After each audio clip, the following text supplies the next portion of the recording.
Hello, all my fellow ghosts and ghouls. Now, you're probably going to be watching this the day after I actually uploaded the other video, but that's because, well, I decided to do one a day because otherwise I'm going to run into an issue where I run out of decks again to give you guys, and I really don't want that to happen. I want to be able to give you some decent decks as time goes on, and it'll give me time to think about what decks I want to make next.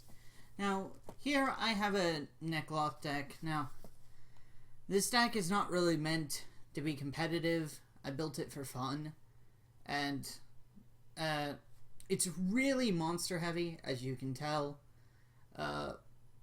There's only 6 spells and 3 traps, and the 3 traps are Royal Decrees. The 6 spells are obviously the ritual cards.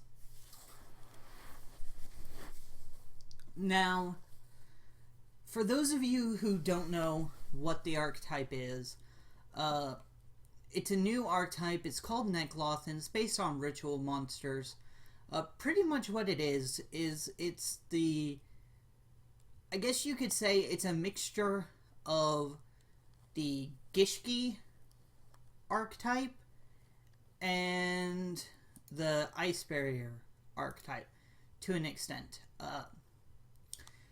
All of the original monsters are based off of various synchro monsters, and I'll get into them and their counterparts in a little bit. But first off, we have Archmage of the Necloth, which people believe is actually a Gishki monster named Gishki Avance. Here is Gishki Avance currently. This is what everyone knows Gishki Avance is. He's got the sword, he's got the cape, and this is Archmage of the Necloth. You can see here he has the same sword. Now, what people believe happened is that they took he took the secrets of Gishki Aquamere and transformed it into Necloth Exomere. Now, it's not really a corrupted form, it's just a different form, and it's utilizing a different kind of power. Over here, you can see Necloth Kaleidomere. And Necloth Kaleidomere features Shreet, caster of the Necloth, who seems to be a son of our friend Gishki Avance over here. People speculate it's his child with Gishki Ariel. I don't think it particularly matters, personally. Up here we have Exa, Warrior of Necloth. As far as I know, there's no speculation over where he came in. But what they do is, our friend Archmage over here, when he's tributed by a card effect, which is for the most part going to be the mirrors, the ritual cards, you get to add a spellcaster type Necloth ritual monster from your deck to your hand. Now, the ones he can add include, where are you? Our friend Unicorn, our friend Valkyrus, or Valkyrus, and I believe Gungnir, which currently isn't on Dueling Network, is also a spellcaster. For those of you who don't recognize the name Gungnir, Gungnir is also this. As I said, they are based off of various synchro monsters. And basically, they, I guess you could say, equip the monsters, and some gain similar powers, some gain completely different powers. But Archmage also has an effect for when he's banished. If he's banished, you get to send a Necloth monster from your deck to the graveyard. and you can only use one of his effects each turn. Now, Exa, Warrior of the Necloth, has an effect where he can add a Dragon-type Necloth monster. Now, the Dragon-type Necloths so far include the Necloth of Catastor, and in case any of you don't know who Catastor is, which I assume a lot of you do, we have this. And Decisive Armor. And since some of you may actually not know who Decisive Armor is this. It was a really hard monster to summon and not really worth it, and it's level 10. I'll get into what they do in a little bit. Most people know what Manju does. He's just there to add rituals and monsters and spells. Necroface, I'll get into why he's here whenever I talk about the mirrors. Shriek has the effect where it can be used for an entire ritual summon of a Necloth monster. And if it's tributed by a card effect, you can add a Warrior-type Necloth ritual monster from your deck to your hand. Now this can add Claw Solus, and for those of you who don't know who Claw Solus is, this is Claw Solus. Kind of random, seemingly, but yeah, it's still pretty random. And as you can see, it's straight wearing armor. He can also add Trishula, which I'm sure almost all of you know Trishula. Also, it has Trishula's effect. You've probably heard about it because people are freaking out over it having Trishula's original effect. However, it is limited to where you can only use it once per turn. Next up, we have, for the cards that can add, Bryonic. Bryonic. This is what it's based off of.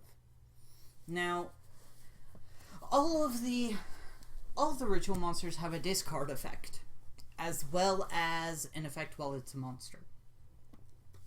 So the entire ritual lineup is a ritual lineup of hand traps. To start off with, we have Bryonic. Now, what Bryonic can do is it can add any Necloth monster from your deck to your hand. And when it's summoned through one of the... all of them can only be ritual summoned for their special summon, so I'll just say when it's summoned. When Bryonic is summoned, you can target one or two monsters that were special summoned from the extra deck and shuffle them back. You can only use that effect once per turn. Necloth of Catastor, you can discard him and special summon one Necloth monster from your graveyard. His other effect is that if a Necloth monster you control battles a monster that was special summoned from the extra deck, you destroy that monster. So similar to Shadowls, they highly punish people who use the extra deck. So they're wanting people to move further from the extra deck, it seems. Claw Solus is actually really good, unlike its original counterpart.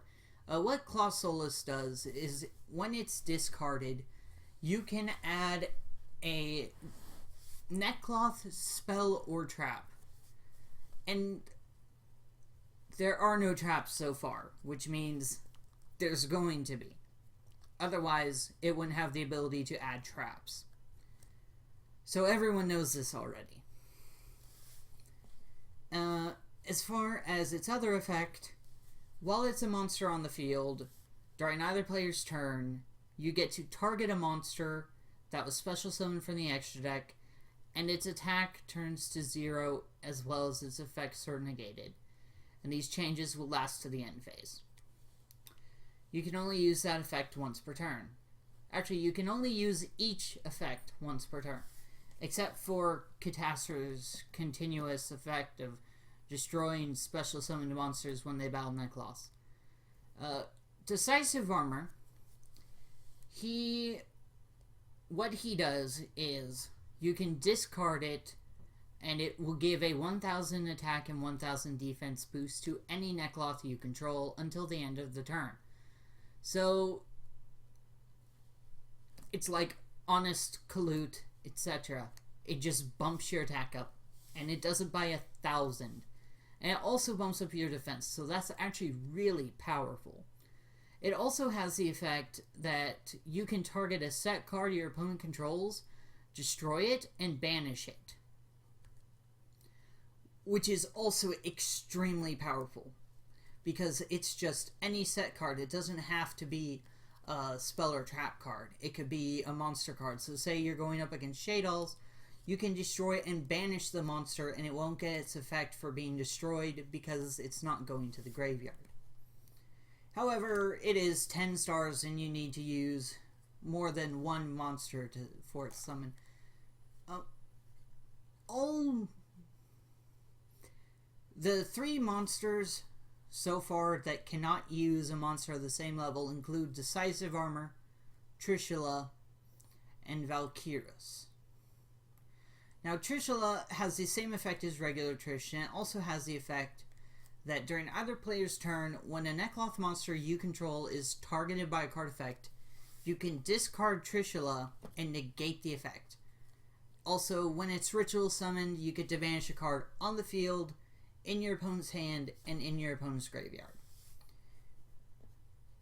Next up, we have Unicorn, which you can discard and add any Necloth card from your graveyard to your hand, which is really powerful, to be honest.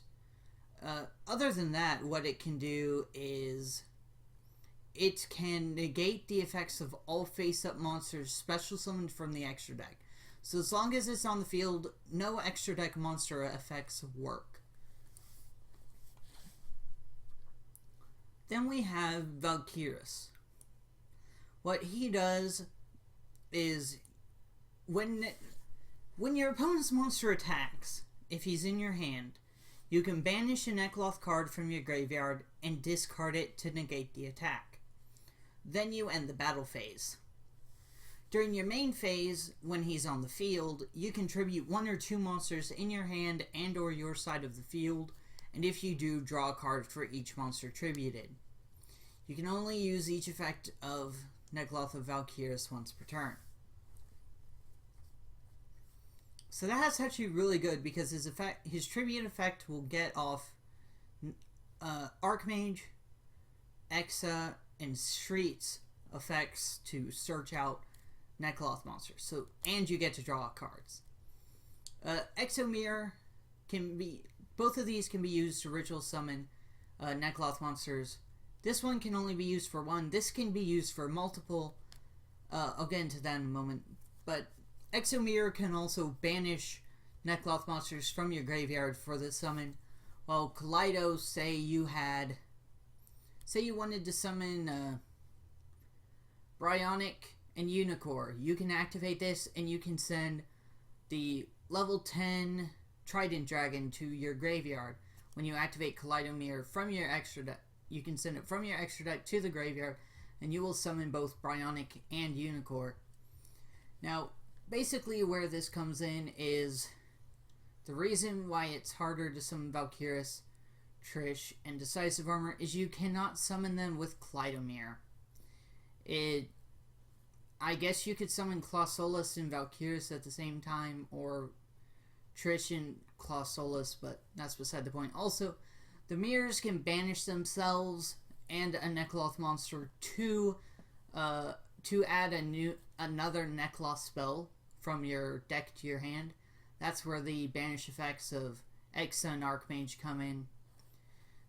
Then there's Royal Decree, because I really don't like monsters.